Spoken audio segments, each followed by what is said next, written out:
રક્ષિત ચોરસિયા એ અમારા 4th યરનો 8th સેમેસ્ટરનો student હતો, જે બીજા રાજ્યનો છોકરો છે અને અહીંયા આગળ એ પેઇંગ ગેસ્ટ તરીકે રહે છે, એટલી જાણકારી મારી પાસે છે. જે થયું એ ખૂબ દુઃખદ ઘટના છે અમારા યુનિવર્સિટી તરફ માટે પણ અને શહેર માટે પણ. હવે જ્યાં સુધી એમની વાત છે, અમારી પાસે જે માહિતી આવી છે એ પ્રમાણે અમે ડીનને લઈને અમે આ બાબતની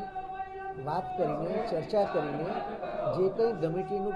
પુનર્ગઠન કરીને જે કંઈ રચનાત્મક, જે કંઈ શિક્ષાત્મક પગલાં લેવાના અમારા પર્યુમાં હશે તો અમે લઈશું, અને છતાં પણ અમે લીગલ સેક્શનની સલાહ લઈને આગળ વધીશું આના માટે. એટલે એમાં એવું હતું, ગઈકાલે રવિવાર હતો, અમે એ છોકરાની વિશેષ માહિતી લીધી ગઈકાલે, અને અમારી પાસે બધો રેકોર્ડ મળી ગયો છે, આધાર કાર્ડથી મળીને બધો જ, અને અમે જરૂરી કાર્યવાહી અત્યારે 12 વાગ્યા છે.